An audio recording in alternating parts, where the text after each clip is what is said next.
Welcome back, everybody, to the World of Wraith YouTube channel. Wanted to give you guys a little deck profile on Pallades. I've been working on her a lot. I think this Guardian has a lot of potential. I think she could possibly be the best Guardian. I think Lyth's also pretty good, so it's kind of tough to say. But I've been struggling a lot. I keep losing to KO. KO is definitely going to be the best deck of the next format, I can guarantee it. But I think Playtesting has a lot of potential. So I want to give you guys what I've kind of been testing and working with. And then I want to give you guys a little budget option as well, because I know a lot of players are going to be running the Armory deck and might want to upgrade it. So let's jump right into it. Titan's Fist, I think, is better than the guitar. A lot of the times I found myself singing the guitar for just 4. It was kind of hard for me to get like the 6 attack and the on-hit effect. Maybe it's because my build doesn't play as many of like the blue auras that you want to stick around. So, like I said, this is just kind of my experience with Pallades. Feel free to try other things. Let me know in the comments how this worked for you. If you don't like Titan's Fist. Also, Titan's Fist being a one-handed lets you play shield. So, Steel Braid Buckler, pretty good. Essentially gives you 3 extra health. But with such a strong armor slot, I think Pallades really wants to take a pivot turn, and being able to keep like all your cards in hand, or maybe use one card to block along with your equipment, can give you really crazy pivot turns. Rampart, it's pretty good for these long games, and there's certain 2-cost auras that you want to play on your opponent's turn. You can use the 1 floating for 1 value on Rampart. Now, before I talk about any of these cards, I want to talk about what happens next. This is kind of like what the whole deck is built around. This being able to discount cards that cost more than 1 or more allows you to go crazy and do some crazy things. Like, for example, if you have What Happens Next, you can play a CNC off of a Tunic, which is pretty insane. If you have What Happens Next in a blue, you're going to have 2 floating when you pitch for Command and Conquer, which is always threatening a pummel, which is pretty scary. You can play Act of Glory with just 1 blue. You can play Tension in the Air with a Tunic and What Happens Next. So it really makes your cost curve do some crazy things. If you have 2 of these on the field, the value starts going crazy. Just playing like a 1-card CNC, it's completely crazy. One thing you just need to know, try to just keep putting suspense counters on this. This is the most important card of the deck in my opinion. Up in a pedestal kind of just helps you with long grindy games where you can get fatigued. Being able to put back cards, especially Cries of Encore, will help you kind of play around fatigue. Cries of Encore also gives you the effect, if you've been cheered when it hits, you can play a Aura of Suspense from your graveyard. So it kind of lets you recycle up on the pedestal, which can be relevant in fatigue matchups, but usually you're just playing Cries of Encore to get What Happens Next. Now, another little thing you might notice that's different, I'm playing 3 Short Shrift. I think this card is underrated, and I found myself in Playades I feel like this deck is so defensive, and I don't like that I have to keep 2 cards to kind of do anything. Boulder Drop, Command and Conquer, Cries of Encore, like I need a blue to keep in hand. I really like that Short Shrift. I can just keep this on its own. One of the auras will pop, and all I need to do is play this. And if this is backed up by Confidence, it's super powerful. It's not a pummel target, but I think it's just a nice, strong Guardian card. You can play it with any of the auras, and usually, especially with Confidence, you're usually getting like, they're either going to give you 2 cards and discard 1, or they're just going to discard 1 and play with their 3 to 4 card hand. Now, I'm not playing Spinal Crush, and like I said, this is all just testing. I found myself having a very hard time casting it. I'm keeping it against Syndra or keeping it against KO. Unless I'm in Magical Christmas Land and I have 2 What Happens Next, or What Happens Next and a Tunic and a blue, I found it very hard to keep a hand to play Spinal Crush. So currently it's just out. I think Crush the Week kind of helps around Syndra.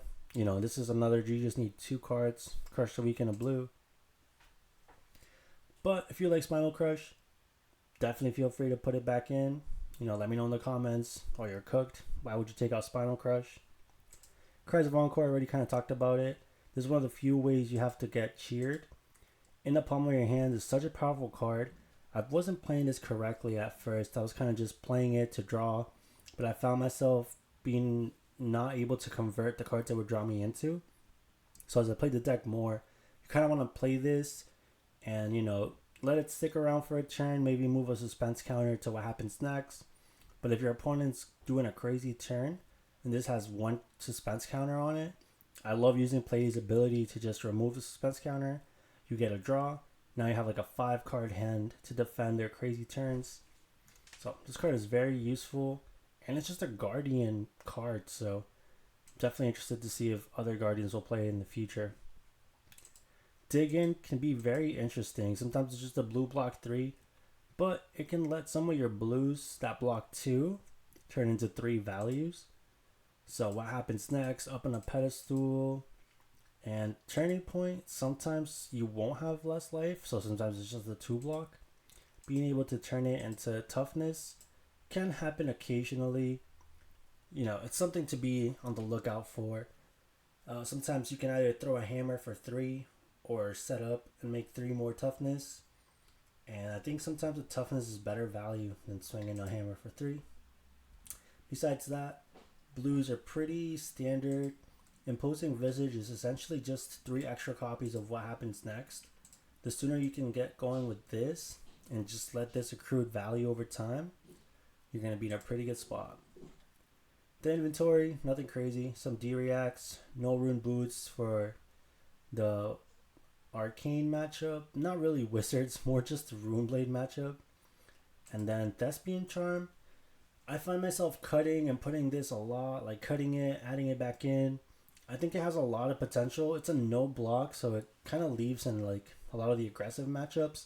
But on the slower matchups, this giving you a on-demand courage and bouncing an aura can be completely crazy. So I could even see this going up to 3. Definitely worth testing out. Now, for the budget build, pretty much very similar list. Few cards that I really like is Command Respect, Concuss, Edge of it, see, Thump. I think these cards are all great budget replacements, completely super cheap. You can probably get these for free at your locals. Just, talk to your people. The Suspense is Killing Me is not in my current build, but in this budget build, I think this card shines like completely crazy. It turns Command Respect and Concuss. You kind of play like an assassin, like it just activates these at instant speed. It is a block too, but having that little sneaky damage that actually applies the on hit can be huge. Thump's a little weird since it costs 4, but if you have What Happens Next in a blue, you can just play this out. And if it has more attack than its base, it gets Dominate, and on hit they discard a card. So I think it's pretty good. We are playing Spinal Crush in the budget build. If you have the Armory deck, you just need to get one more. And right now they're still about $8, but I think they'll surely drop. Terra Asunder, same thing. You get 2 in the Armory deck. You can definitely pick one up. Right now I think it's about like $10-11. It's definitely going to be super cheap. Well, not super cheap, but a lot cheaper than they used to be. So definitely try to get your playset of these.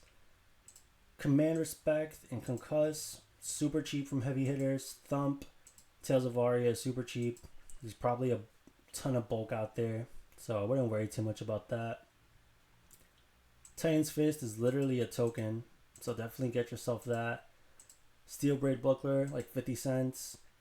Crater Fist, I think this might be like $2.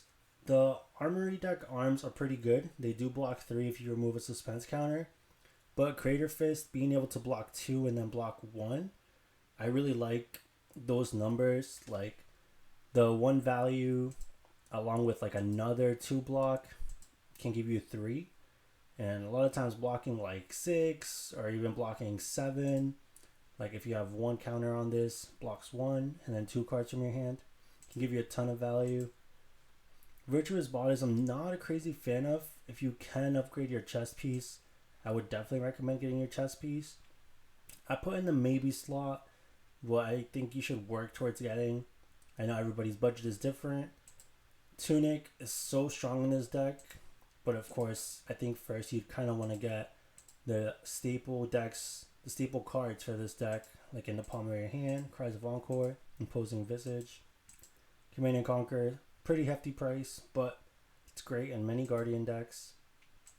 Rampart of Ram's Head is going to be in Gem Pack 2, so I think this is going to be a lot cheaper. So definitely just go to your LGSs, get your Gem Packs 3, maybe you'll pull this. And any generic headpiece is a nice upgrade. But honestly, even the Tiara of Suspense is not bad. This blocks 2, and it can let you keep around an aura a little bit longer. So this Armory deck is one of the best ones, if not the best one, that has been put out. So feel free to try this, guys. As always, the list is down below in the description. If you guys have any questions, if you guys don't like anything and you're playing Playtesting differently, let me know down below. I think this here has a lot of potential, but I think she's going to be kind of hard to build, at least from what I've seen. Playing Lyeth, I think Lyeth is just better right now. I have put more time into him, but I think Playtesting has a ton of potential. Well, that's it for today, guys. Thank y'all so much for watching. Please hit that like button. Let me know in the comments down below. Do you think Playtesting sucks? Or do you think she has a good place in the meta? Be sure to hit that subscribe button. Peace.